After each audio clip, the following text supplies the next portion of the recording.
All right, well, good afternoon, everyone. Thank you so much for joining. I'm going to give it just one more minute. It looks like folks are still joining the room, so I just want to make sure everyone can get in and get settled.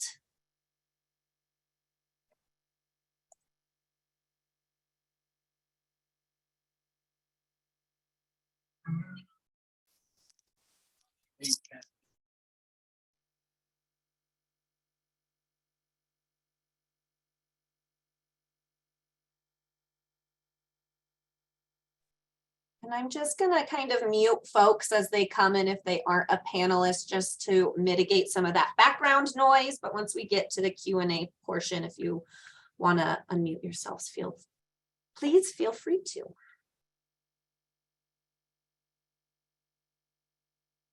All right, well, looks like everyone's getting settled into the room. So I first just want to thank you all for joining us this afternoon, bearing with me as I slide in a true chaotic fashion. Would not be this time of year if it wasn't chaotic. So thank you all for joining us. For those of you who I don't know, my name is Serena Evans. I am the Policy Director for the Nevada Coalition to End Domestic and Sexual Violence.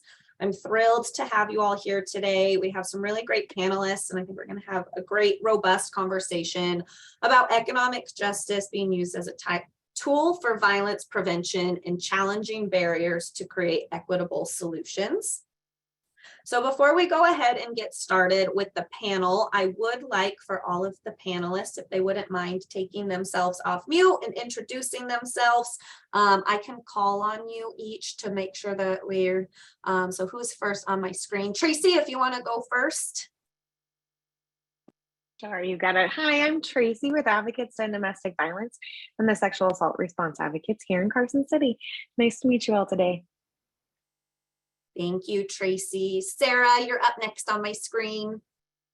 Hi, my name is Sarah Evans. I'm the Vice President of Supervisory Bargaining Unit with SEIU Local 11107. And then my daytime job is I work for Clark County Department of Family Services. I've been in child welfare now for about 15 years, and I'm a supervisor in that role. So thanks for having me. Thanks so much, Sarah, for joining us. Gladys, would you like to introduce yourself? Hello, my name is Gladys Blanco, and thank you for being here. Thank you so much for joining us, Gladys. Dr. Hunt, you're up next on my screen. Hi, good afternoon. I'm Sarah Hunt. I'm the Assistant Dean of Behavioral Health Sciences at the Kirk Kerkorian School of Medicine at UNLV. And I also direct the UNLV Mental and Behavioral Health Training Coalition. Great to have you. Dan? Good afternoon, everyone. My name is Dan Musgrove. By day, I'm a vice president of government relations for a company called Strategies 360. But in my free time, I'm very involved in mental health issues, along with a number of my clients. I serve on the Clark County Regional Behavioral Health Policy Board, as well as the former chair for the Clark County Children's Mental Health Consortium. So it's great to be a part. Thanks. Thank you. Jolena? Hi, my name is Jolena Simpson. I am the policy and grant researcher for Make It Work Nevada. I am also a lactation consultant and a community midwife. Awesome. Robert? Hi, everybody. My name is Robert Garcia. I am the economic justice organizer here at Make the Road Nevada, and I'm so glad to be in this space today. Thank you so much. Awesome. Christine?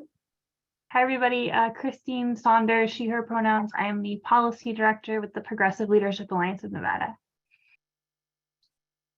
And Shane, if you're settled in, if we're just doing quick introductions. And you are on mute.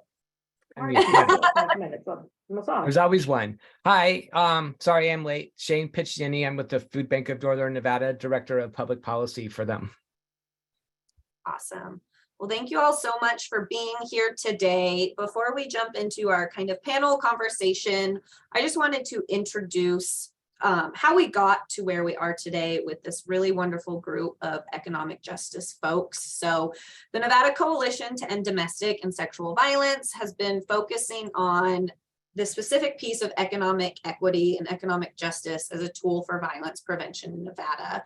And so we kind of started analyzing our policies statewide, looking at what we're doing well, where we're failing, and to no surprise, we're not doing many things well, unfortunately, but there's a lot of great, social justice warriors here today, as well as across the state, working on increasing economic equity and decreasing barriers.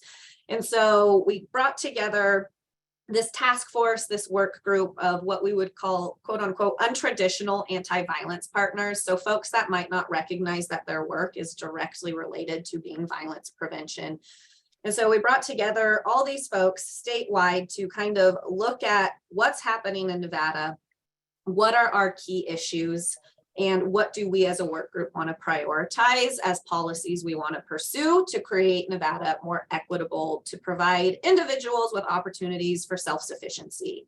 And so we kind of narrowed it down into these 5 areas: housing, workers' justice, comprehensive medically accurate sex education, access to affordable and available mental health, and then increasing public benefits, but first starting with increasing revenue to the state.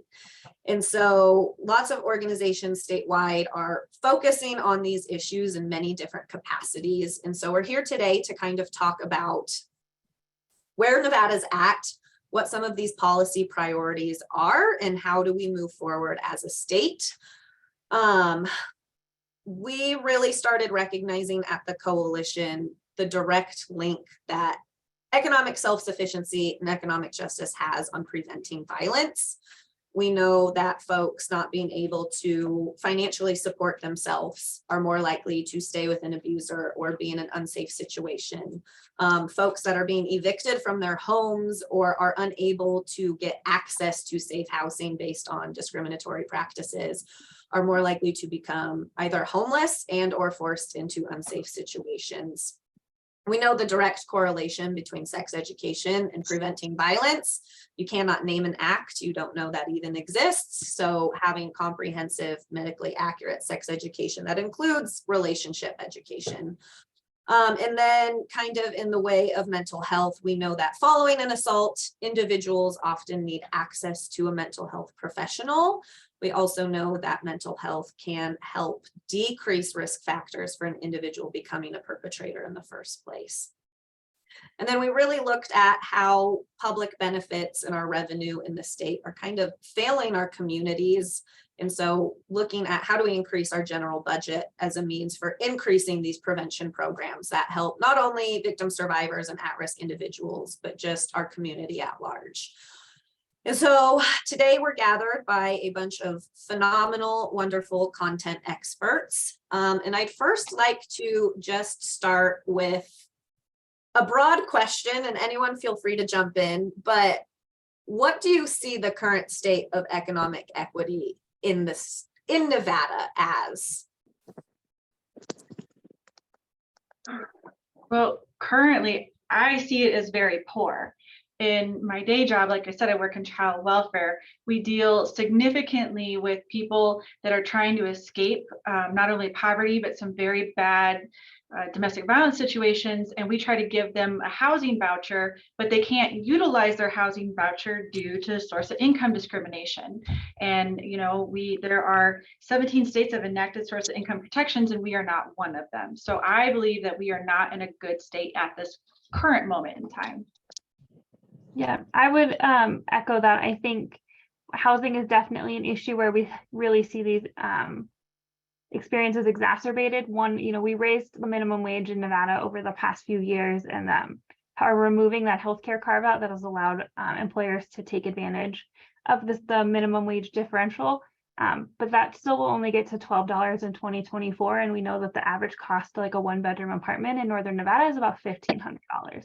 And so if you make minimum wage in Nevada and work full time, that is equivalent to your month's rent, and then you have no money left over for any of your other needs.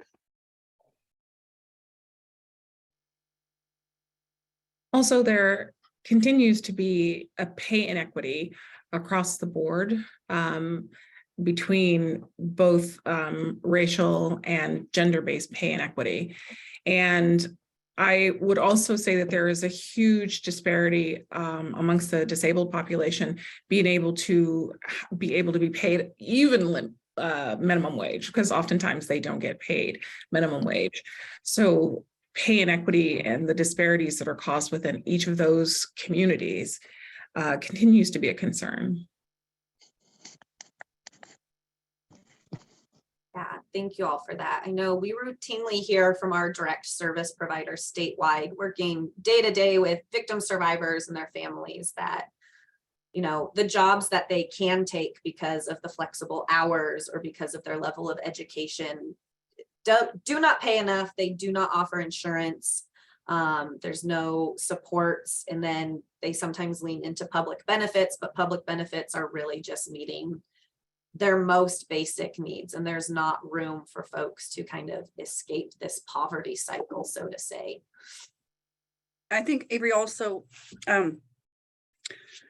mentioned, I want to mention the protective order process. A lot of times when someone's name is not listed on the lease agreement, that's a form of isolation. Abusers like to do that, where they, you know, part of the financial abuse is to control finances and keep people's names off of all those important documents like lease agreements. And then when we try to do protective orders, you know, they will say, no, this is my house. This person was never on the lease. Why am I being kicked out of my own home? This person needs to leave. And so they're being thrown out. We do have protections for victims where landlords are not supposed to be able to evict someone based on them not being on the lease agreement, and to protect the victims. But unfortunately, even if we have landlords who are evicting our victims, we have no way to enforce that. There's no one who's going to come back through and enforce those landlords breaking the law in that way. We can go to law enforcement and we can file a complaint, but really there's no criminal charges being brought or anything like that, right? So there are no consequences for someone doing or breaking the law in that way. So those are all, that's all part of it as well. Yeah, thank you so much for sharing.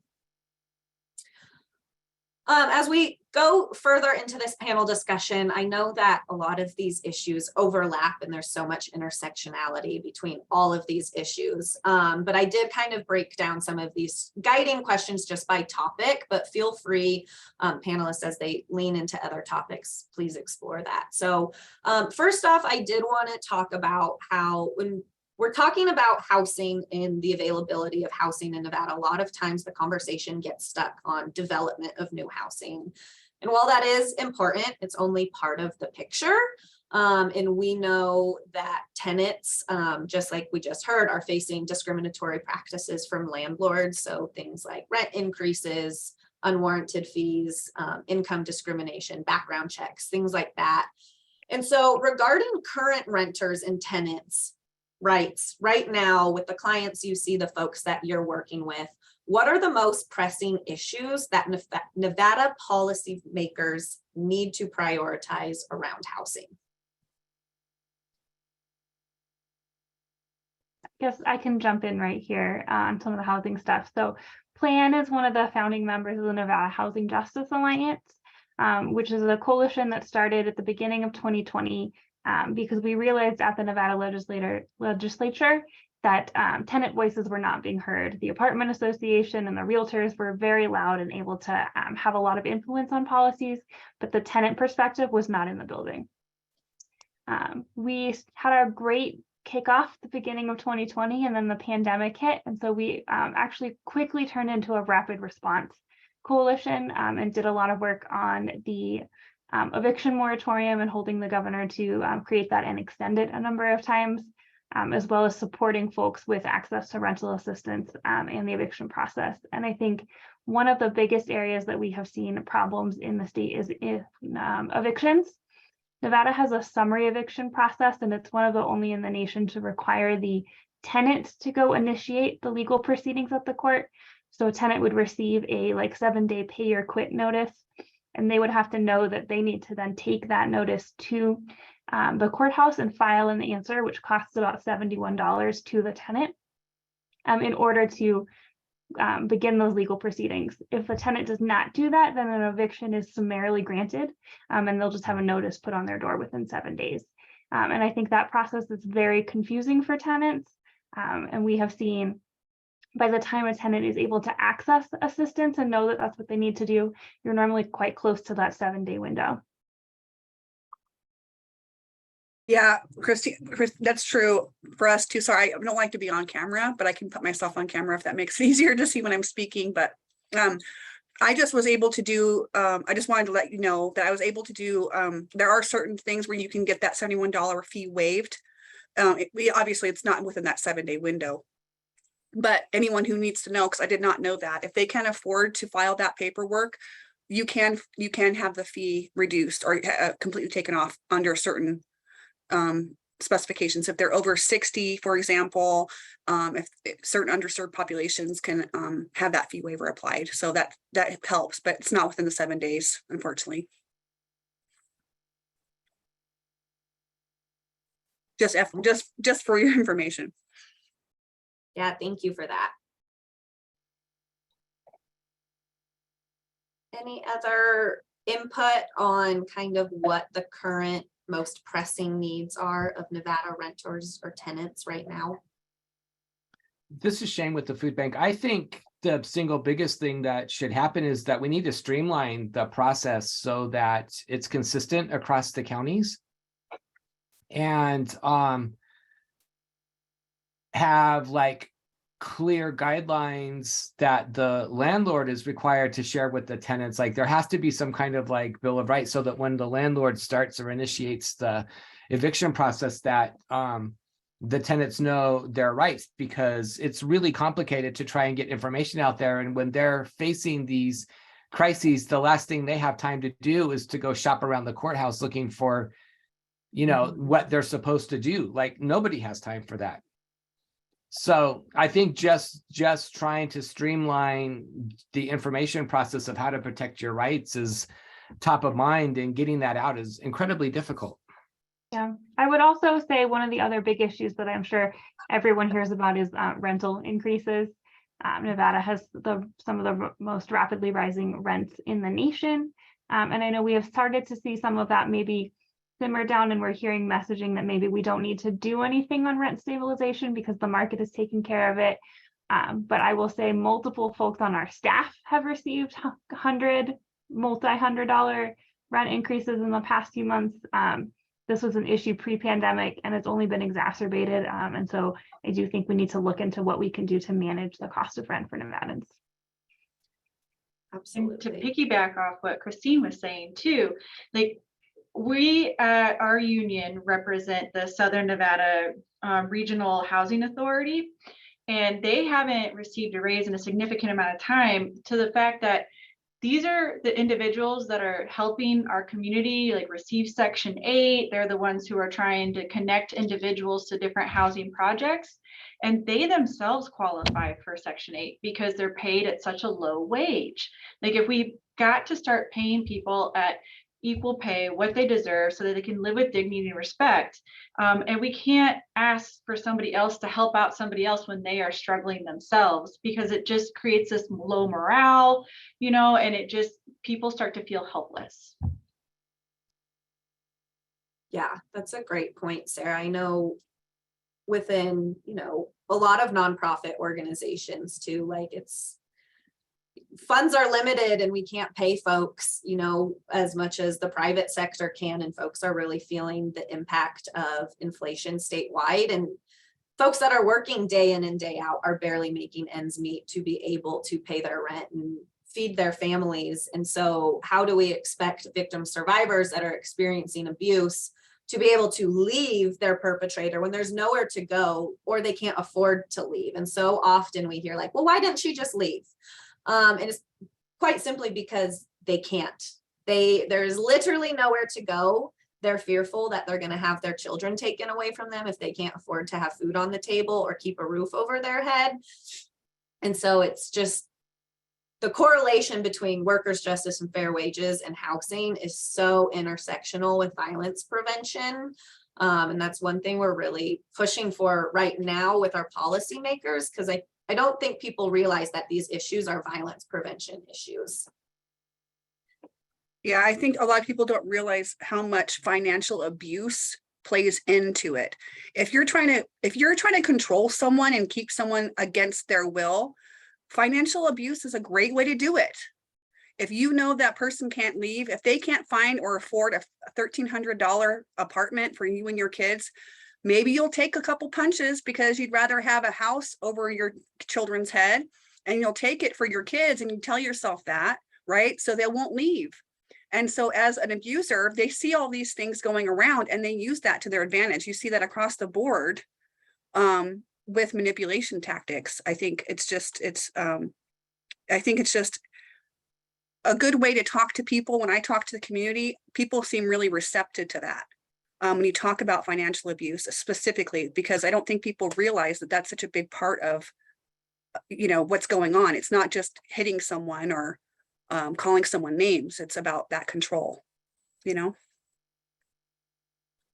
I could add one other thing, this is Dan. I think to his credit, the governor mentioned in his State of the State last night, public lands and the opening up of public lands. And I think we obviously have to balance our beliefs in the environment and conservation, and we pride ourselves on our open spaces here in Nevada. But, here in Southern Nevada, we're landlocked basically. And, the cost of land precludes anybody developing anything that can be affordable. And so we have to, I think, work with our federal delegation, state delegation, and local officials to, when public land does become available, that there is certain land that is designated for public housing. I mean, for affordable housing, for stuff that developers can afford to build something that someone can afford, because we certainly can't now.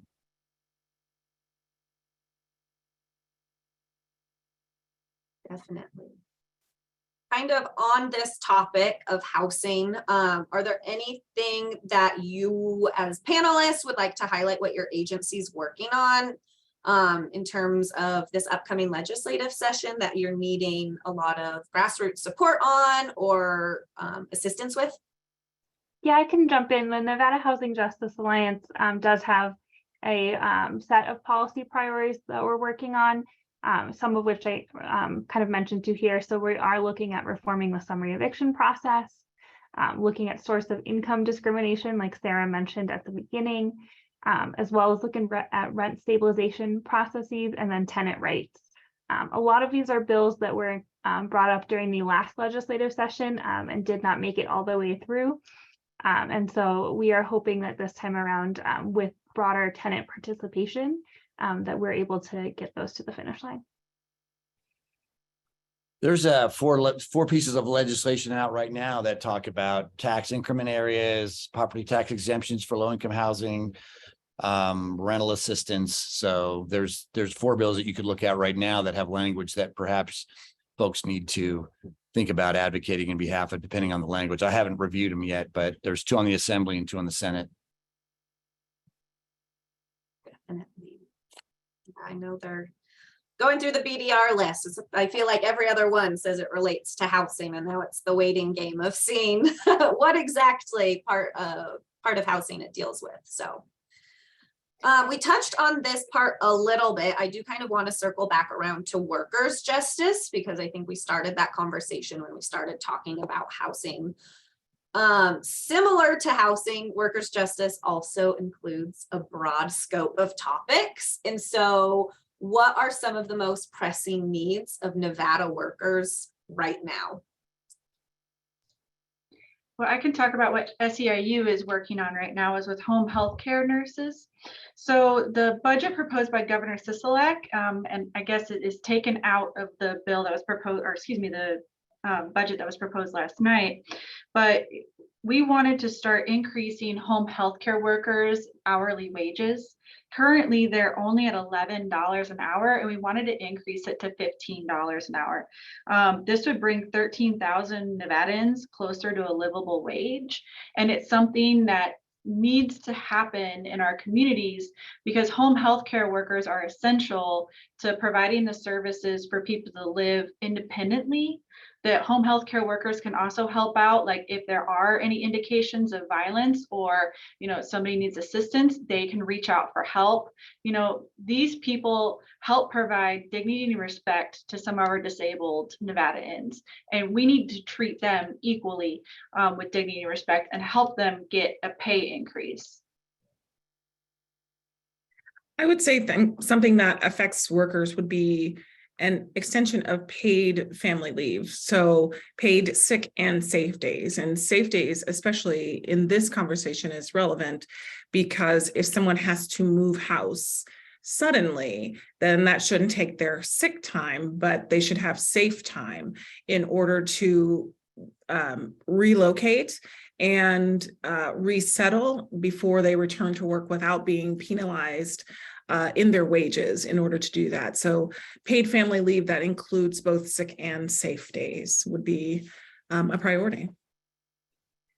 Yeah, and I also wanted like to continue and echo out that even for those employees working families that are not full-time, they are part-time. Oftentimes in those situations, they don't get a say in their schedule. So for instance, if they're trying to create a stable income, but also their employer likes abusing their working staff and scheduling them last minute, causing them to be called up like at 1 o'clock in the middle of the night saying, hey, can you come at 2 o'clock? That prevents not only stable income because it creates a situation where you have these individuals waiting to see all day, am I going to go into work? Am I not going to go into work? And not only that cuts time in within their family, but also creates an unstable income because 1 week's paycheck could be drastically different than the following week's paycheck. And having these big time corporations also scheduling their working individuals all the way up until it's the max that's considered part-time, because if they do one more hour, they're considered full-time and they get benefits, instead of allowing them and actually uplifting these communities, uplifting these families. They do the bare minimum to make sure that legally they don't have to give them benefits. And that causes a lot of turmoil that in turn they had to look for other resources that sometimes doesn't actually get them the necessary resources. It barely gets them by, but not necessary to prosper and continue growing, not only with themselves, but also with their families. And I would be a terrible union representative if I didn't throw in there, be like, go unions, this is why we need them. As Robert so beautifully and eloquently stated, like if we don't have unions, we don't have protections. Mm-hmm. Yeah, and I know, Robert, to build off of what you just said too, so many times victim survivors, like I mentioned earlier, they'll take, service industry jobs because of the flexibility, 24 hours, the ability to schedule around childcare. And childcare is a whole nother topic in and of itself, but not being able to plan ahead of time for when you might need coverage for your children, or being able to adjust your schedule on adequate time to make sure your children are cared for. I know that is a huge barrier and forces a lot of usually women identifying folks out of the workforce because they tend to be the primary care provider for their families.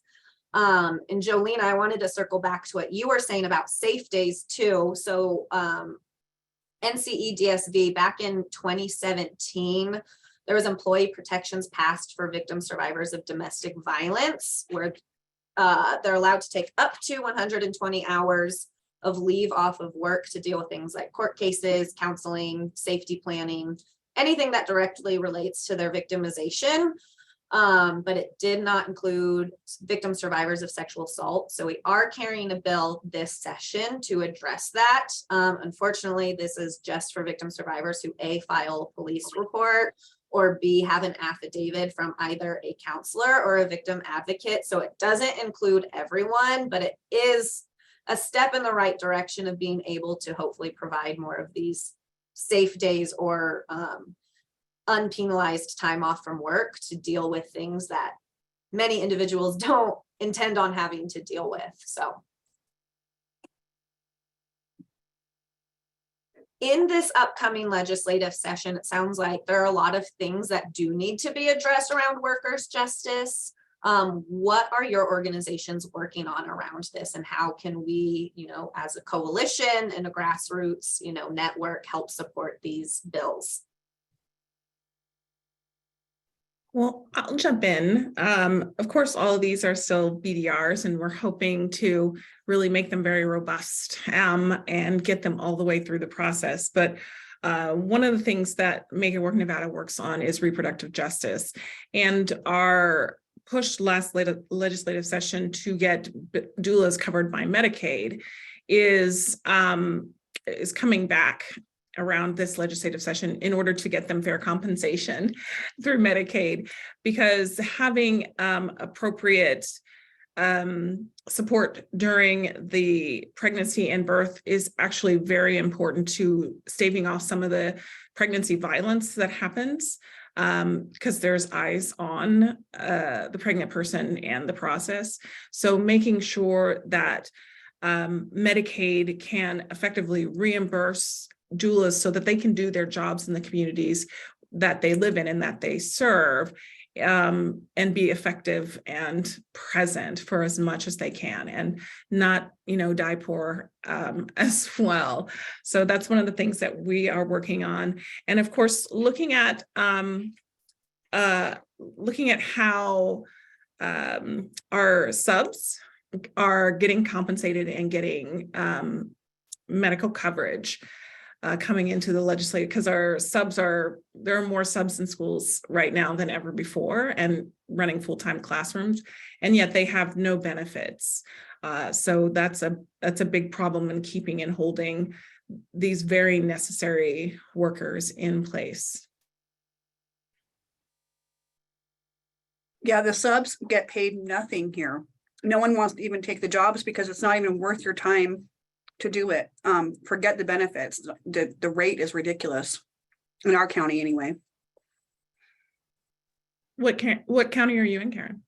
We cover Churchill and Lyon County, but Churchill County pays about $100. I think they've raised it to $120 a day.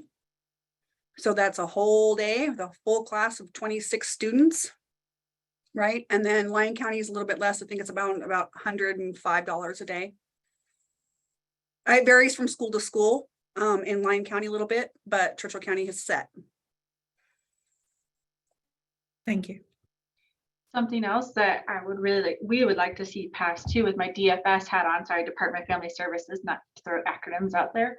But we would really like to see additional funding for foster parents pass, because they have not gotten a raise since 2015. And if we are talking about the direct correlation between victims and, economic justice, that is huge, because we are so low on foster parents right now. It's really scary as an agency. I mean, we just did a presentation over at the Board of County Commissioners. We have any given day 3,300 kids in care, and right now we have 300 foster homes in Clark County. So having that discrepancy and that inability to get kids placed in a family setting is just further perpetuating these cycles of violence. And because it's easier to victimize these kids when they're all in one place at Child Haven.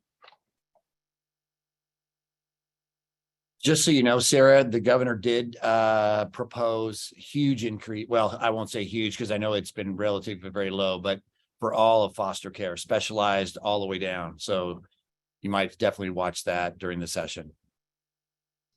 I will do. Thank you.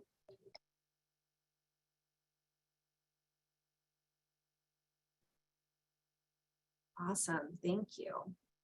Well, I think we'll switch things up a little bit now and kind of focus on the mental health aspect of things. And so I know a lot of these questions are very broad, but I think it's great to paint a picture of first, like, what are the most significant disparities or service gaps that you're seeing with your clients, the organizations you represent across the state? I could talk about this for a very long time, so I'm going to keep it as brief as possible. Dealing with child welfare for the last 15 years, it's been incredibly sad to watch how our kids in Nevada get mistreated because they have Nevada Medicaid. For example, like, we don't have the resources that we need for inpatient treatment facilities. So a lot of times we're looking at out-of-state treatment facilities, and our out-of-state treatment facilities don't want to take our Nevada kids because our Medicaid's bad. And so, like, other kids will get moved up the line quicker. Also, I am grateful that we decided to keep Oasis open. Oasis is a group home designated specifically for children with significant mental health needs. But we're having a hard time keeping it staffed because we're trying to work with a private company in order to have the staff on needed. And it keeps overturning. And I feel like part of the reason that Nevada has such poor mental health services right now is because we're not attracting better doctors, better therapists. And that is not an area of expertise for me. So hopefully somebody can provide some additional ideas on how we can attract better doctors and better mental health people. But that's just my perspective. I think I Sarah's agree. Yeah, right. sorry. Yeah, I think Sarah's right. And Sarah Hunt can certainly talk for hours on this as well in terms of workforce issues. You know, our reimbursement rates here in the state of Nevada are notoriously low. It's tough to attract people. It's tough to attract people because of licensing issues, getting them even, you know, back past the background check to get hired. Mhm. You know, state employees are I think the vacancy rate in state, especially maybe HHS, is well above 20%. Mhm. And there just aren't a lot of providers because of those reimbursement rates. And so we've got great programs but people don't even know about them. And it is tragic. And, you know, Governor Sisolak put a ton of the ARPA dollars into behavioral health. It's obviously through the state system. It takes a little bit of time to get some of those programs into place. There's a lot of things that will, I think, do a lot for mental health across the board. But again, you have to have providers willing to do it. And it's tough to grow your own sometimes. It takes a while. And Sarah Hunt can talk about that as well, because there's great legislation that they're proposing in that regard. Yeah, Dr. Hunt, before I hand it over to you, I did just want to share these statistics that I have. It was from the 2022 Mental Health America study. Nevada, not surprisingly, ranked 51st for mental health accessibility. We have one mental health provider for every 460 Nevadans. And then in terms of school psychologists, we have one school psychologist for every 1,866 students. So Dr. Hunt, I know you're working on a really exciting piece of legislation that'll kind of help bridge this gap of service providers. And we'd love to hear more about that. Sure. And that ranking for Mental Health America, we've been 51st for at least 6 straight years. So indicating that, you know, in Nevada, we have rates of mental illness and substance use that are at or above national average, but our access to care is really, really lacking. And that does come into a workforce development issue. So that's correct. We just don't have enough mental health professionals to serve the needs of our state. And another stat to just point out there is that about 95% of Nevadans live in a mental health professional shortage area. And that includes all of Clark County. Of course, all the rurals, there's just like one section around Reno that seems to have enough mental health professionals for that population. So I would also say that we're not the only state, though, that struggles with that. And so my area of expertise, or the area that I focus on, is mental health workforce development. So I especially look at other states. So if we're all struggling with this, and we're all competing for this pool of licensed professionals to come into our state, which we just talked about some of the concerns about trying to attract those folks, then what else can we do to build the workforce? And so there's a model out of Nebraska where they struggle with the same thing. And just about 10 years ago, out of the University of Nebraska Medical Center, they decided to invest in a grow our own pipeline for mental health professionals. So they came up with this really great model that they use legislation to pass and get general funding for, to go out to mainly the high schools across the state and do some education about mental health issues and tack on a sales pitch about mental health professions. So they might go into a high school and do a talk on what is depression or stress management skills, and then kind of, again, add that sales pitch on at the end. So if you liked learning about that, did you know you could make a career out of that as a psychiatrist, a social worker, marriage and family therapist, whatever, and you can stay here in the state and learn how to do that. And so they started with that concept, as well as expanded the higher ed training programs in Nebraska that were those mental health disciplines, and also did some work on how to retain the already existing workforce.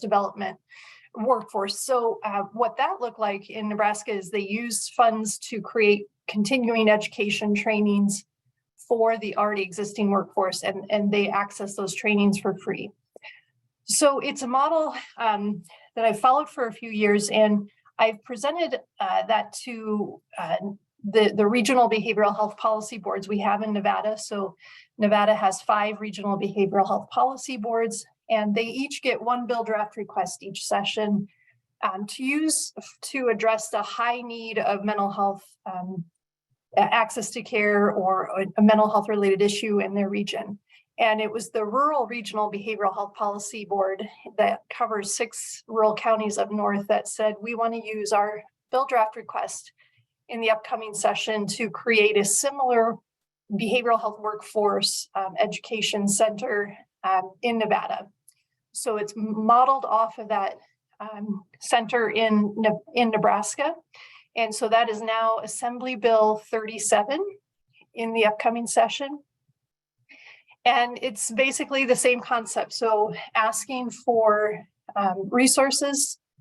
So under the Nevada system of higher education, we could create that designated workforce center, and it would go out and do the same things, go out and do outreach and education about mental health careers, not only to the K through 12 system, but also to the adult learner population. So those folks who may be looking for a change in careers, are unemployed, have lived experiences, those folks that might be in entry-level health career positions, but want to move up and especially focus on mental health, then there would be outreach to those folks and a draw into the Nevada system of higher education to finish that training. And then we also want to make it a smoother handoff over to the licensing boards, so it would be easier to get licensed here in the state. And then past licensure, there is sometimes a barrier for mental health professionals to get paneled and credentialed on insurance companies. So I've done all my education. I've got my shiny new Nevada license, and I go to apply to an insurance company to accept their insurance. And sometimes there's roadblocks there where the insurance companies will say, nope, we already have enough psychologists for the members that we serve. And sometimes we kind of say, how is that possible if most of Nevada is in a mental health professional shortage area, that you couldn't possibly need 1 more psychologist? So that's a little bit of a soapbox I can go on in another time. But Assembly Bill 37, and I would say one more piece of legislation that I think would also help with the workforce development for mental health is the Washoe Behavioral Health Policy Board has Assembly Bill 69, and that's to expand student loan repayment programs for mental health professionals, including those that teach in our higher ed mental health programs. So one more way to incentivize, coming to Nevada, working and teaching related to mental health. Thank you so much for talking a little bit about that legislation. I know it's going to be super impactful, and it's so important that we increase our workforce. And I think that also goes hand in hand with creating more job opportunities for folks to go into in Nevada and having a, being able to be self-sufficient off a career. So it's really amazing, and we look forward to helping support that legislation. Before we move on, I do just want to circle back around to housing for a little bit. I know Gladys took time out of her day to be here with us today. Gladys, I don't mean to put you on the spot, but if you want to share a little bit about your experience being not only a culinary member, but a Nevadan, and your experience with housing and workers' justice and all of that, we would love to hear from you. Yes, okay. Hi, my name is Gladys. Yeah, for in my experience, I'm a single mom of two, and it's hard to pay the rent only when it's yourself. And I see where I live right now, where I rent. I moved there like 10 years ago, and at that time, I see like a lot of places empty. And right now is they're not building like more houses, they're building more apartments. So the landlords can get more money of it. So I think if they work more in making like affordable houses for singles mom or moms who has kids, it's gonna be better than they building only apartments. So they can get more money for them. Yeah. Yeah, well, thank you so much, Gladys. I know we hear so often, a lot of times from single mothers about, you know, you have to make the tough decision of, do I pay rent or do I buy groceries or do I make the credit card payment or pay the electric bill? And it's no mother, no parenting individual should have to be put in that situation where they have to decide if it's food or electricity or rent for their children. And so I know there's a lot of organizations and we're stronger in numbers. And so it's really exciting to see all these folks here today that are interested in working on housing rights and tenant protections to be able to keep, you know, families like yourself in their homes as well as in safe homes where they can, you know, continue to thrive and raise their families. So thank you so much for sharing. That's what we need to try to pass a law about neighbor stability so they can raise the rent only once a year and a certain amount. Not like right now they are making maybe 200, 300, almost $500 of the rent. So it's too much, it's too high. And even what they paid us on our jobs right now, we fighting till they can raise our what they pay us. Yeah, definitely. We know that workers' compensation goes directly hand in hand with being able to afford to live in, you know, safe neighborhoods and have access to housing. And so it's very important. Yes, it is. Thank you so much, Gladys. No problem. Well, on that note, I think now's a really great time to talk about the need for increasing revenue in the state as a means of being able to increase the community supports and the public benefits that we're able to offer to our communities. And so I know this is one of those topics that, you know, some people don't really have a lot of understanding on. And so Shane, if you could give a very brief overview on like, what does revenue in the state currently look like and why are there so many conversations happening around the need for increased revenue? Sorry, sure. You would think I would learn. So yes, revenue in Nevada is really regressive for the most part. And you know, when we're talking about trying to maintain a stable budget during bad economic times, one of the first areas of the state budget that's cut are all of the services for which we all represent in this conversation. And the Nevada Revenue Coalition formed back in 2019, I guess. And we have been having conversations with legislators and other like-minded organizations about what options that we have to try and stabilize the revenue in Nevada so that it's not susceptible to the economic swings that we have, you know, seen virtually every decade since statehood. It just so happens that, you know, this, you know, in our past experience between 2008 and 2022, there were just two really bad economic circumstances that hit us at once that have really forced us to sacrifice a lot of the accomplishments that we've made over the last 10 years. So the goal is to end that economic boom and bust as far as the state budget and bring some stability to the programs that we depend on. Thank you. And I know a lot of conversations when we talk about revenue, it's like, well, we need to increase revenue to go to education, because I think education gets a lot of traction because we rank horrible in everything. I'm going to be completely honest. I love Nevada, but we rank horrible in everything.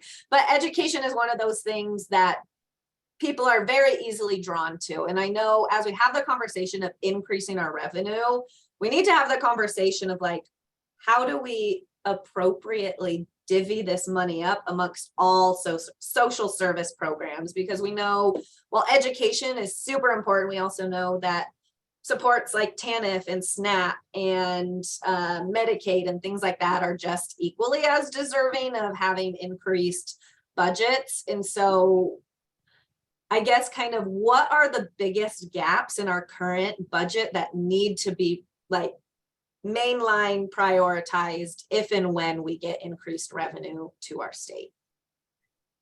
I think right now I would put affordable housing and mental health at the top of that list.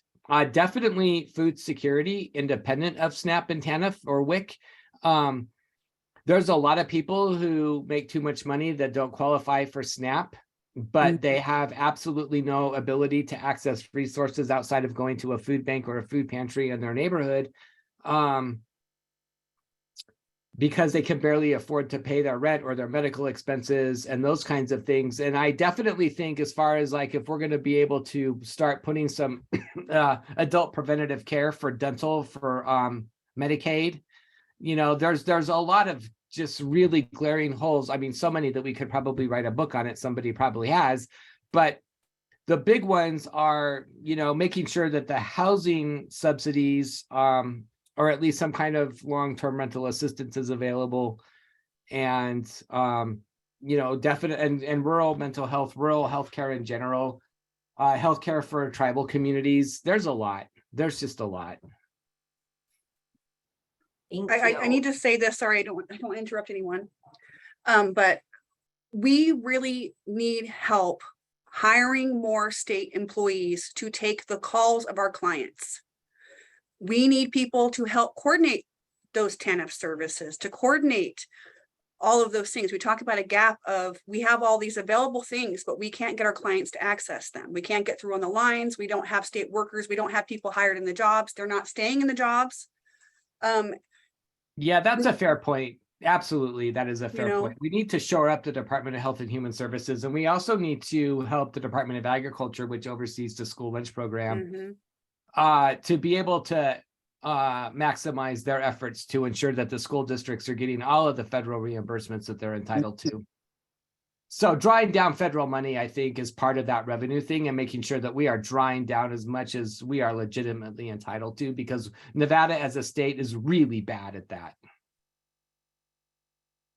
I know, I mean, revenue intersects with literally everything that we do, everyone on this call. And I think, I mean, I've gone to the Revenue Coalition meetings and I still feel intimidated talking about revenue, because you go up to some of these folks that, you know, speak fluent revenue and things like that. Do you have any advice or like tips for folks of like wanting to be engaged in this revenue conversation, but not really knowing like where to start or how to engage in it effectively? Just join us in our meetings and join us in our conversations of the legislature, and you'll figure it out. I mean, I was not an expert in revenue really before 2019, right? I learned this because of the work that we've done over the last 3 years to get us to the point to where Natha Anderson is going to be potentially introducing some bills around revenue this session.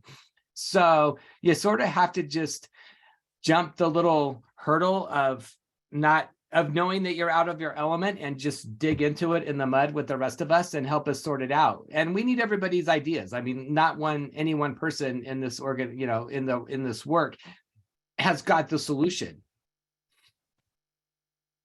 Yeah, and I will also add on, because I also partake in the Nevada Revenue Coalition, is that, to simply put it, you just have to join and just basically ask questions, because oftentimes when it comes to like revenue, taxes, stuff like that, you get scared and then you're just like, I don't understand any of this language. Oftentimes that you're just like, what does this mean? And in short and simple, it's just, you just attend, you ask questions, but also you share that knowledge with the community members, like going back to revenue, going back to funding healthcare programs. There's also a disparity when it comes to the undocumented community. Oftentimes those programs don't help the undocumented community as well, even though they also make great contributions to the Nevada economy and great contributions just in general. And to exclude them in those conversations is something that is not necessary. And in fact, we should be including them more in conversations, like within our organization. All the information we learn, we bring it back to our community, we translate for them, because oftentimes revenue is already scary, the talks about it is already scary, the language is scary, and then to explain it to your community and be like, this is what's happening, this is why we need your support, because at the end of the day, Nevadians, everybody in Nevada is a person that deserves dignity, deserves respect, deserves the necessary resources. And oftentimes all you have to do is just join and hear those conversations and ask the necessary questions when needed. And also when we go into session, to make sure that we share their stories, right? To make sure that their stories are the ones that are being told at the table. Definitely. This is going to be a long game. We're not going to see a lot potentially out of revenue this session, but you know what? It's a long, I mean, just like with many things that we did or that we've worked on over the years, this is the long con, as we call it. And like, you know, what we're just going to put the little building blocks in place until we get there, just like we did with housing and with property taxes and everything else that we've worked on. Yeah, start the conversation and build upon it each session. Dan, I see you have yourself unmuted. Oh, sorry. No, it's okay. Shana, and I candidly, I'm not familiar with your work, and I apologize on the Revenue Coalition, but I appreciate the fact that you just mentioned property tax, because I mean, I think that's a huge issue. The property tax cap says, you know, so much of that money goes to schools that people don't realize. And then if you don't have enough property tax, then you have to use general fund. And when property tax was good, the legislature just decided, well, then we will reduce our general fund instead of raising it up, right? And yeah. So, you know, so much of our, I believe, and this is being really 40,000 foot, is, you know, so much of our revenue stream is built on other people's discretionary income, right? I mean, correct. So when the rest of the country is in a recession or we're slow to come out of it, it's because sales tax, gaming tax, whatever are slow to respond. Where I've always heard property tax is one of the few taxes that growth follows it. I mean, it's the only growth tax there is, because as assessed value goes up, as people add housing, and it's one of the more stable. And unfortunately, local governments don't have access to it like they used to because of the cap, and that hurt the state and the school revenue as well. That's true. We also have other options. We could look at like a wealth tax and a capital gains tax and other things that would grow as the investment grows, right? These are not income taxes, right? These are taxes based off of what we would call passive income or unearned income, right? Stock dividends and stuff like that, you know, grow as the economy grows, right? So there's no reason not to explore some of those other revenue options that do not harm everyday working Nevadans. Yeah. And I think, and I know I keep bringing this up, but just because it happened last night, the secretary, you know, the state of the state, the governor did mention a $5 million that he wants to put aside for a review of our revenue structure. And the last time that was done, I think, was in 1981, when the infamous Price Waterhouse study was done, that was put on a shelf that talks about our revenue. Yep. So it's probably time to figure out, how does Nevada look in the 21st century based on revenue versus the 20th century? I mean, I'm optimistic to see the $5 million proposal in there. I just wonder if they've got the follow through to actually commit to a revenue stream. So that's our job, is to make sure that they actually do that. Right. Can I ask a question about property tax in Nevada from the experts on the panel? Somebody had told me one time that Nevada is the only state where the property tax of each county goes into a state fund rather than just staying within the county. Is that true? Well, it's a mix of both. Some of it goes to the county and some of it goes to the state. So you can actually look at your Yeah. property tax bill. Yeah, it where will tell live you. and see exactly what every Yeah. percent of property tax goes to. And the one thing that people don't realize is we do have a cap, a 365 cap.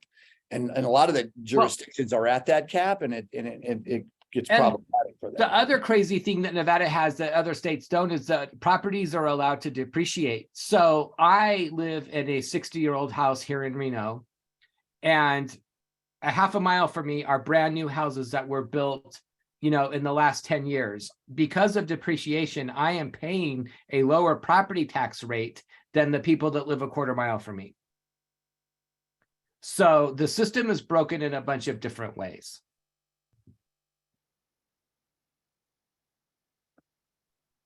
Thank you for helping explain that for all of us who are still learning how to navigate that conversation.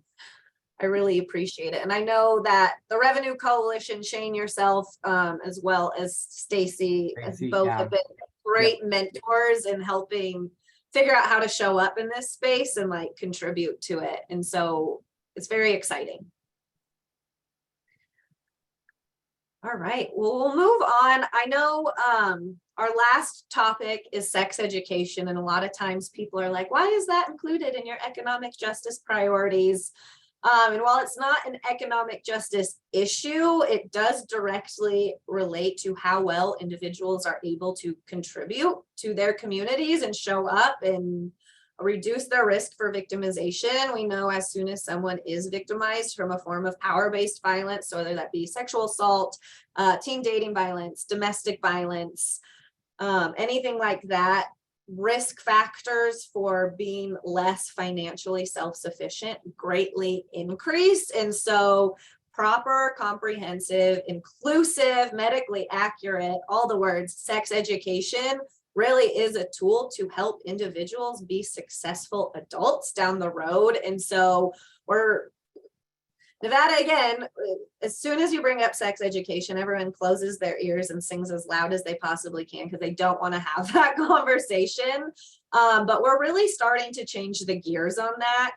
Currently, right now, just as a little bit of background, our sex education policies are opt-in policies. So I always mix it in my brain. So parental notification has to go home. A guardian has to see a physical piece of paper, sign that piece of paper, and send it back with their student in order for them to participate in. We are one of 4 states that currently do that. All other states are opt-out, where someone has to physically sign a piece of paper to not attend sex education. Outside of that, we don't have any standardized sex education statewide. So it'll change county by county. It's also not medically accurate, inclusive, and it doesn't include information about consent and healthy relationships and things that teenagers really need. A lot of times the conversation or the counter argument that we get is that teaching kids about sex will make them have sex. And we know that kids are going to have sex regardless if they learn about it or not. And so we should arm them with the tools to properly engage in healthy sexual relationships and identify when things are abusive or not healthy or putting them at health risks. And so I guess, Tracy, as an agency that routinely engages with your students in your community, you're extremely lucky to be able to work with your students. Can you kind of share firsthand what you notice from the young folks that you work with? Kind of what are the negative outcomes of not receiving this robust and supportive sex education in Nevada? Absolutely. Thank you, guys. We're lucky. Like you said, we're really lucky in our community that we're supported in going into our schools. So February is Teen Dating Violence Month. I will be in the high school and talking to all 9th graders about healthy and unhealthy relationships. That's not the case in majority of our counties in our state. So without the comprehensive, all robust for everyone, you all know, we know they're going to continue to have sex. They're going to continue to have all those things. If we gave them all the tools so that they could have the information and learn before something turns bad. Kiddos are smart. Let's be realistic. Youth are extremely intelligent. And I think we forget that piece. And we don't give them the credit that they deserve. So if we're able to educate them and give them the tools, it will only hopefully take us off of every bad list. And I agree, we're on every bad list in Nevada. I love our state. I'm a Nevadan, but we're not the best. So if we're able to give the kiddos what they need to learn and to have the resources, we're going to help them. The worst part, when I get to talk with the kids, is they don't understand.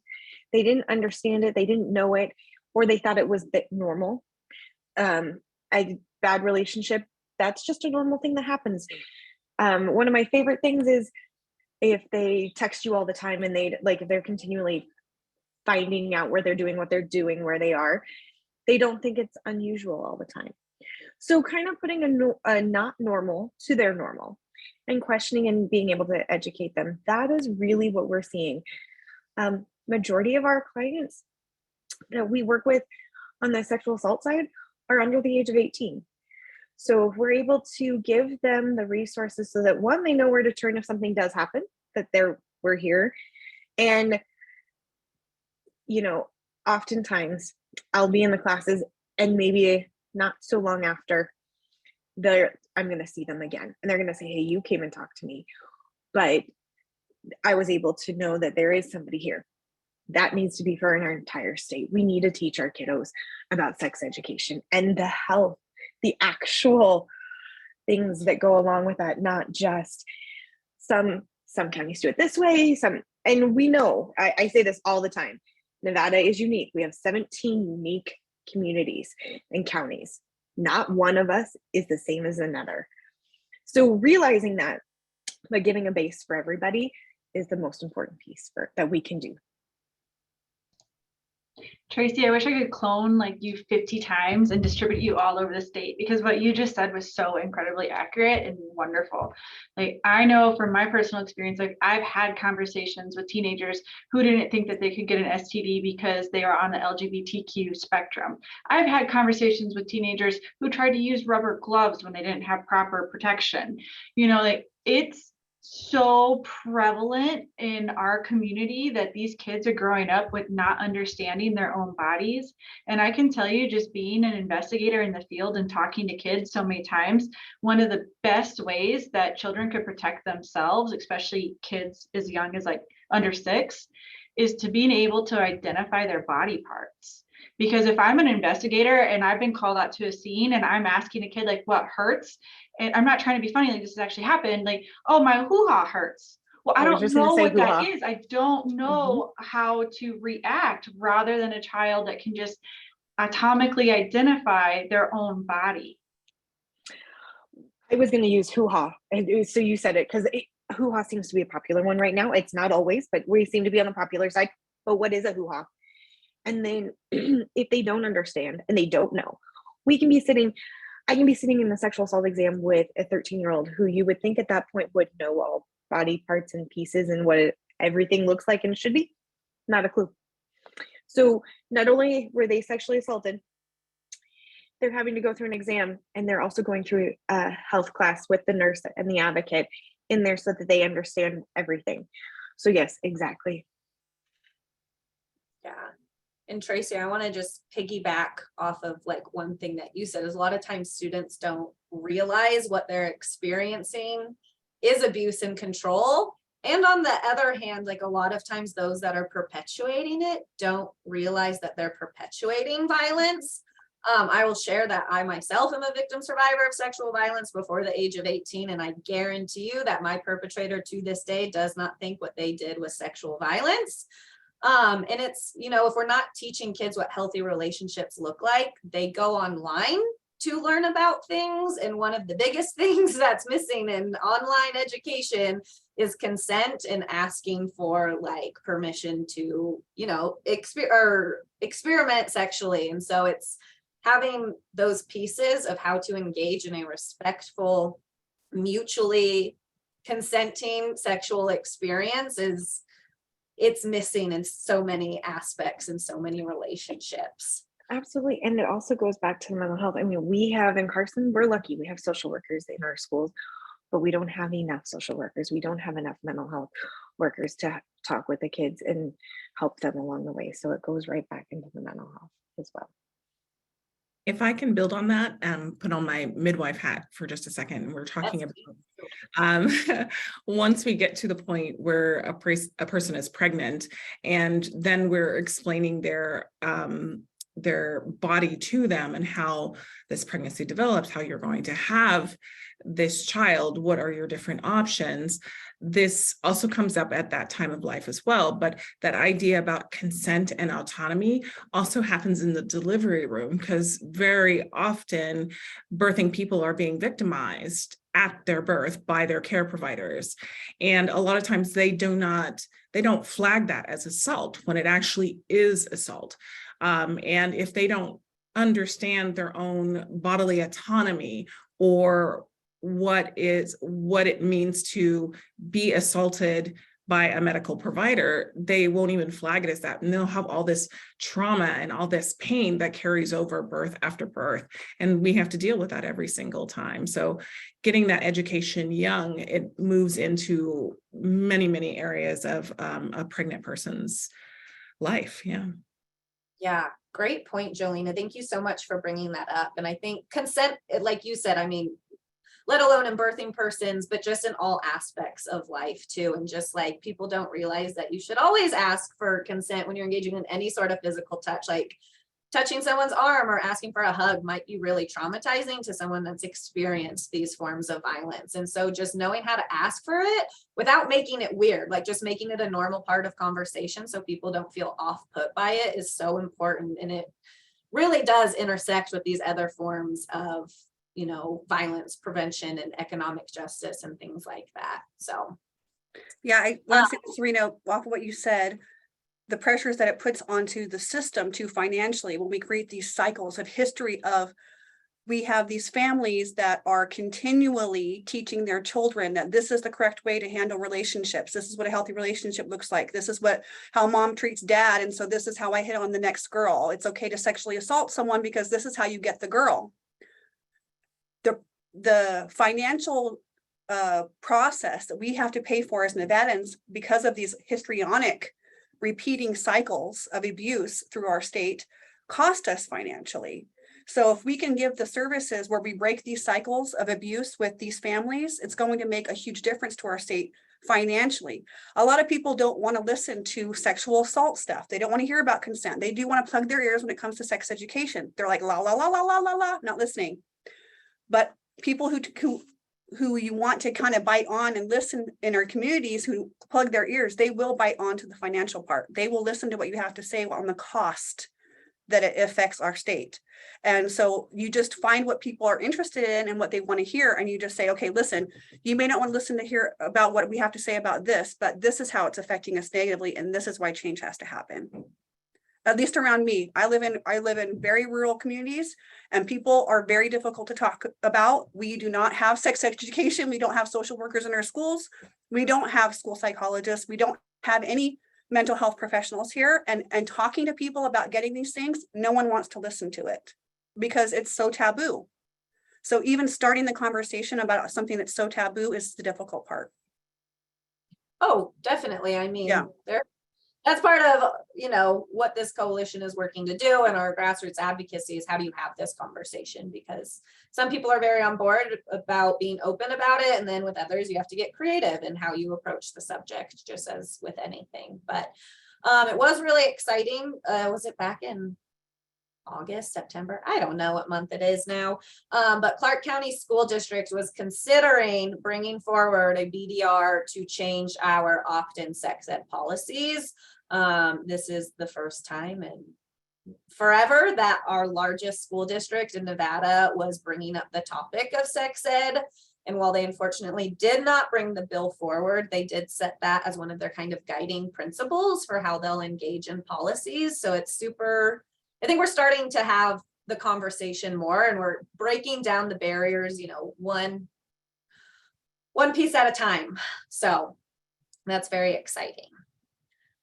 We are at our last 15 minutes here, and we've kind of gone through all the topics that I wanted to explore today. And so I just wanted to open it up to you all as panelists, or to see if any participants have any questions.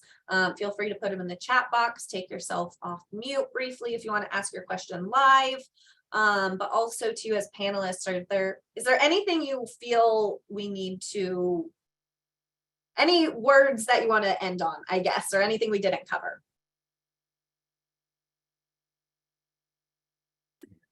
The only thing that I would say, this is Dan, is that we're less than a couple of weeks away from the start of the Nevada legislative session. And I think every person on this call has such a unique and special point of view that ought to get shared when appropriate. Our legislative website is excellent for citizen participation. You can see when meetings are here scheduled, you can participate, you can watch them online. And now, even because of the pandemic, they are keeping the ability for people to call in and testify in support or in opposition of a bill instead of having to show up at Carson City or Grant Sawyer building here in Las Vegas. I just think that it's important for legislators to hear the stories of those that are working in the trenches every day on these issues. You know, they see lobbyists like myself all the time. And the best stories that we ever hear are folks that share their own personal stories. And whatever the issue is, this is a unique time in Nevada. Everybody in the world seems to be in Carson City focusing on these issues. And I just would hate for folks to miss the opportunity to get a point across or get the legislature thinking about something. Sometimes it takes a couple of sessions, as we've talked about earlier on this call, to get things moving in that direction. But you got to start somewhere, and it's always good to have that conversation. So be involved. That's, as an advocate, that's what I say to all of you. Yeah, thank you, Dan. I know myself, Christine, and Shane, as well as you, Dan, will be there regularly, if not daily. And we love to involve folks in this process. And if you have individuals that want to join for a day at the legislature, you have clients that you're serving in your organization that really want to be part of this, like, let us know. We can carpool, we can make sure folks get out there, know the call-in information. NCE DSV does have a policy action alert, so we'll send out emails and text messages and try to rally folks. I know that plan does that as well, really well. And so, you know, lots of people are here to help make this process easier. And like Dan said, they get sick of hearing from the same people day in and day out, and they really want to hear from their constituents. And these are issues that directly affect our communities statewide. So. And work on that 2-minute speech, because that's about all you really had. And you certainly don't want to lose legislators. So, you know, work on that first 60 seconds of hitting your points and making an impact. And you'll be surprised at how you can get your point across. So if you're very aware of the process and aware of the fact that there are many people behind you, you know, make your points unique, and then they'll hear you. They get tired of hearing the same old stuff, believe me. Yeah, to that point, we do have a recorded Advocacy 101 webinar. If any of you or your clients or grassroots agencies are interested in listening to that, I believe, Christine, I don't want to put you on the spot, but I know you did one. I don't know if it was recorded, but lots of folks are here. If you have questions about the legislative process or need help prepping your talking points, we're all here to help. So. Any other final comments, closing remarks from our wonderful panelists? Awesome. Sorry. So our priorities at Make It Work Nevada are reproductive justice.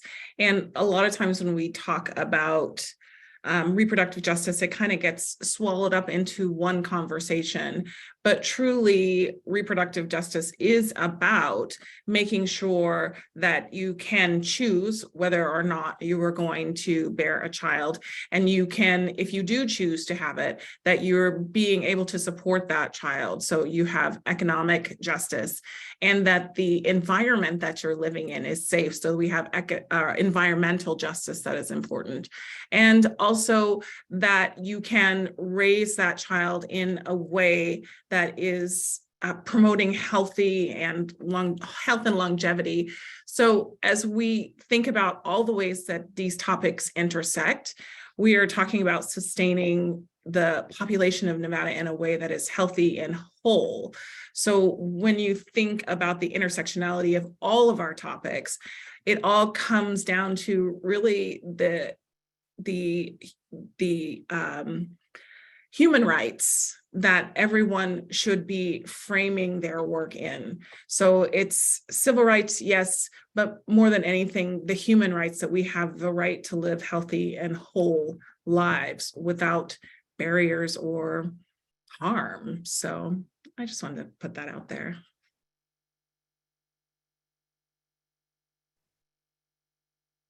Thank you so much, Jolena. Dr. Hunt, I think you were about to say something. Oh, yeah, actually, I really like the way that Jolena put that. As I'm sitting here listening to you all, I know mental health was kind of woven through all that, but in mental health, all of these other issues are woven through it as well. There's really that intersectionality and that, yeah, the desire to just have some basic human rights and health and wellness and access to all of that. So I appreciate doing all the work alongside of you. And hopefully we have a lot of good successes in this session.